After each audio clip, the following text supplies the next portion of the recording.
नमस्कार। 10th class का geography का last chapter life lines of national economy. We have discussed yet about land transportation, water transportation और अब बारी है एयर ट्रांसपोर्टेशन की, एयरवेज की। देखिए यहां से हम शुरू करेंगे कि जो एयरवेज है वो एक फास्टेस्ट मीन्स ऑफ ट्रांसपोर्टेशन है।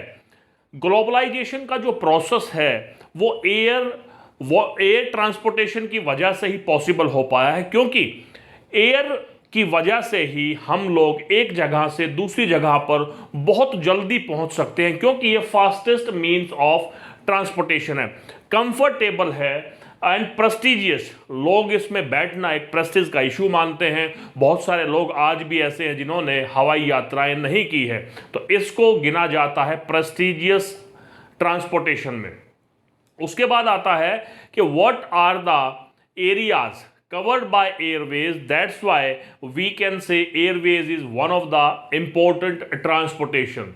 देखिए एक प्रोसेस मैंने आपको बताया या एक इंपॉर्टेंस मैंने आपको बताई कि the process of globalisation becomes possible because of airways. उसके बाद आता है कि बहुत सारे ऐसे एरियाज हैं जहां पर दूसरी ट्रांसपोर्टेशन के जरिए जाना बहुत मुश्किल है। लैंड ट्रांसपोर्टेशन के थ्रू जाना, वाटर ट्रांसपोर्टेशन के थ्रू जाना वहां पर मुश्किल है।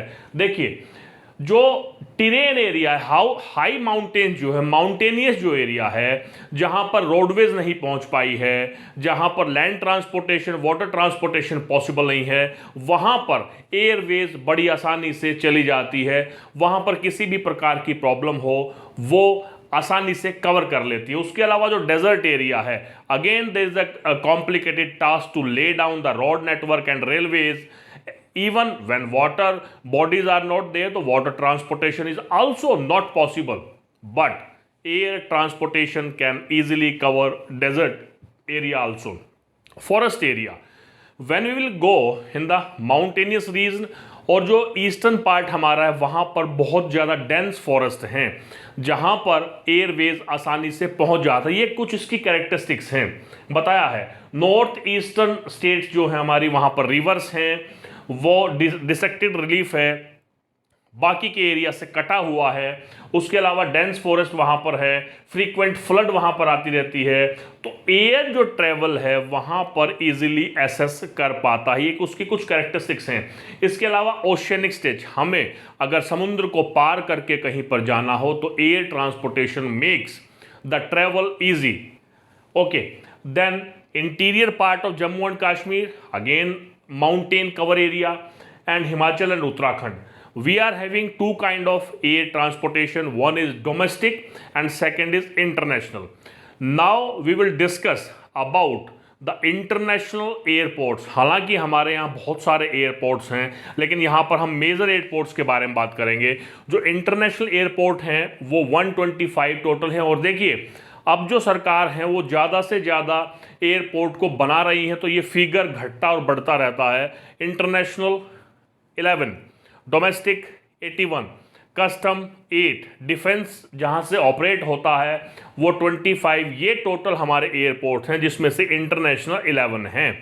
अब देखिए एक और बात, यहाँ पर एक क्वेश्चन आपकी बुक में दिया हुआ है कि countries connected with Indian airlines, we are having bilateral partner. These are 7 countries which are bilateral partner, means दोनों तरफ से सहमति है कि जो एयर ट्रांसपोर्टेशन की आवाजाही आसानी से हो जाती है, जिनमें हैं US, UK, France, Germany, UAE और ये कतार और मालदीव्स। इसके अलावा भी जो हमारे नेबरिंग कंट्री हैं वहाँ पर भी हमारे जो एयर ट्रांसपोर्टेशन ईजिली आना जाना उनका लगा रहता है, जिसमें श्रीलंका है, नेपाल है, भूटान है या और बहुत सारे देश हैं। इस तरह से हम लोगों ने उनके साथ रिलेशन बनाए हुए हैं और हमारा जो एयरवेज है वहाँ पर एक्सेस कर पाता है।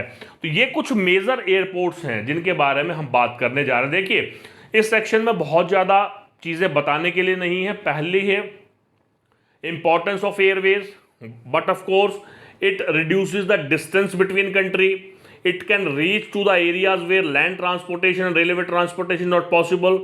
It also help during the flood easily. ये कुछ इसकी इंपॉर्टेंस है जो पहले डिस्कस की हैं, उन्हीं में से आप निकाल लेंगे कि इनकी क्या इंपॉर्टेंस है। उसके बाद ये मैप वर्क में भी काम आता है आपका। ये जो 5 या 6 जो इंटरनेशनल एयरपोर्ट बताए हैं इंपॉर्टेंट, इन्हीं में से मैप वर्क पूछा जाएगा। तो देखिए कौन कौन से इंटरनेशनल एयरपोर्ट किस किस एरिया में है और उनके क्या क्या नाम है। पहला हम बात करते हैं यहाँ पंजाब में सिटी है अमृतसर। अमृतसर में राजा सासी एयरपोर्ट है। उसके बाद जो हमारी दिल्ली कैपिटल है उसमें इंदिरा गांधी इंटरनेशनल एयरपोर्ट है। बड़ा इजी है, मैप वर्क आपको आता है। उसके बाद मुंबई में, ये 7 बताए हुए हैं, इसका मार्क नहीं किया हुआ है, this is 7th one. First in Amritsar, second at Delhi, third in Mumbai Chhatrapati Shivaji. Marathas हैं वहाँ, इस तरह से याद कर सकते हैं। जो कम्युनिटी मेजोरिटी में है वो मराठाज हैं, और छत्रपति शिवाजी के नाम को कौन नहीं जानता, तो उनके नाम से एक इंटरनेशनल एयरपोर्ट है। केरला में तिरुवनंतपुरम एक इंटरनेशनल एयरपोर्ट है। उसके बाद मीनमबक्कम, चेन्नई तमिलनाडु की जो कैपिटल है वहाँ पर एक एयरपोर्ट है जिसका नाम है मीनमबक्कम। उसके बाद हम हैदराबाद में देखते हैं which is the capital of Telangana, Rajiv Gandhi international, ठीक है, तेलंगाना में। उसके बाद कोलकाता में नेताजी सुभाष चंद्र बोस। इस तरह से हमारे यहाँ ये मेजर 7 इंटरनेशनल एयरपोर्ट हैं। हालांकि टोटल नंबर 11 है और ये इंक्रीज भी हो रहे हैं because the government has realised the importance of airways, airports also, from where the air transportation can be operated, can be administration, and we can make the relations with other countries. So making trade, it is very important to reach at a place in minimum time. That is also possible by airways. The areas which cannot be accessed by other means of transportation, again airways plays a very significant role. तो ये इसमें part है। यहाँ पर केवल 2 या 3 question बनते हैं। सबसे पहला, what we mean by airways, when we can transport the goods and communities with the help of air transportation, that is Airways.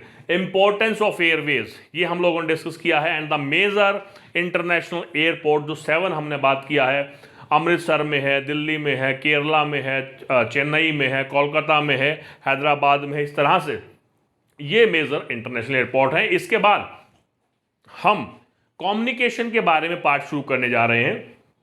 Transportation का, land transportation, water transportation and this one air transportation, ये हम लोगों ने discuss कर लिया है। उसके बाद हम कम्युनिकेशन के बारे में पढ़ेंगे डिटेल में नेक्स्ट चैप्टर में। तब तक के लिए नमस्कार, जय हिंद, जय भारत।